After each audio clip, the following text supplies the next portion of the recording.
Assalamualaikum warahmatullahi wabarakatuh. Perkenalkan, saya Muhammad Yogi, peserta Laksar CPNS 2023 Angkatan 2, Kelompok 3 nomor daftar hadir 35. PNS Dinas Disperindak dengan jabatan calon analis teknologi industri.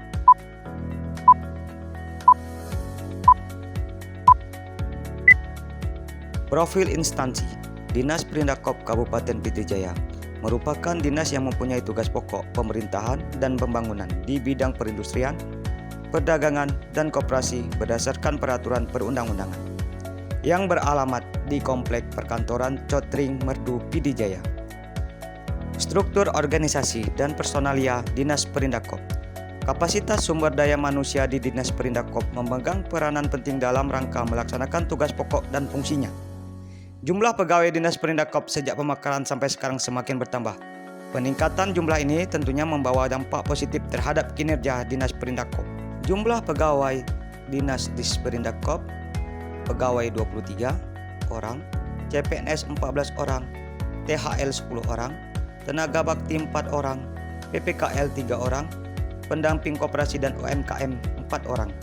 Dan berikut struktur organisasinya. Visi dan misi. Visi Dinas Perindakop terwujudnya masyarakat industrialisasi dalam mudah koperasi yang mampu bersanding dalam perdagangan berbasis sumber daya manusia produktif, mandiri, dan berdaya saing. Misi Dinas Perindakop menumbuh kembangkan kemampuan dan kemauan masyarakat untuk berperan aktif dalam pembangunan industri dan perdagangan dalam wadah koperasi, sehingga secara bertahap masyarakat mampu membangun diri dan bersaing di bidang usahanya. 2. Meningkatkan kapasitas SDM dalam pengembangan industri, koperasi, dan perdagangan melalui transformasi pengetahuan dan pengalaman. 3. Meningkatkan kinerja kelembagaan dan usaha industri, koperasi, dan perdagangan yang tangguh dan profesionalisme agar mampu berperan dalam memperdaya ekonomi rakyat. Tupoksi analis teknologi industri. 1. Mempelajari pedoman dan petunjuk sesuai dengan prosedur dan ketentuan yang berlaku untuk mengetahui macam, metode analis teknologi industri dan teknik dalam mengolah objek kerja. 2. Mengumpulkan dan memeriksa data analis teknologi industri sesuai dengan prosedur dan ketentuan yang berlaku sebagai bahan kegiatan berdasarkan jenis dan objek kerja. 3. Menganalisis objek kerja sesuai dengan prosedur dan ketentuan yang berlaku untuk menghasilkan kebenaran informasi dan volume kegiatan berdasarkan laporan yang masuk.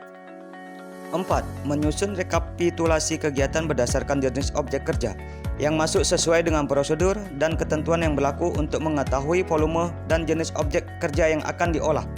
5. Melaporkan pelaksanaan dan hasil kegiatan kepada atasan sebagai bahan evaluasi dan pertanggungjawaban. Praktek manajemen ASN dan semat ASN di instansi. 1. Kedisiplinan pegawai. Kedisiplinan ASN yang berada di instansi Disperindak yaitu setia mengikuti apel pagi setiap hari Senin sampai dengan hari Kamis. 2. Pengembangan kompetensi. Dinas Perindakop memberikan kesempatan kepada para pegawainya untuk mengikuti pelatihan ataupun seminar yang diadakan oleh pihak kementerian. 3. Model penghargaan di instansi. Usaha untuk mendapatkan tenaga kerja yang profesional sesuai dengan tuntutan jabatan diperlukan suatu pembinaan yang berkesinambungan, yaitu kedisiplinan dan pengorganisasian agar mampu melaksanakan tugas dengan efektif dan efisien. Salah satu contohnya, pemberian tambahan perbaikan penghasilan atau TPP kepada ASN yang berperilaku disiplin. 4. Layanan berbasis IT. Di tengah derasnya arus informasi melalui internet, instansi Disperindak menyiapkan media sosial seperti Instagram sebagai pusat informasi yang menyajikan informasi yang akurat dan positif. Dan yang terakhir, 5. Kinerja berbasis IT. Saat ini Disperindak telah memanfaatkan aplikasi Sistem Informasi Rencana Umum Pengadaan atau SIRUP yang fungsinya sebagai Rencana Umum Pengadaan (RUP). Hal tersebut menjadi tanggung jawab saya.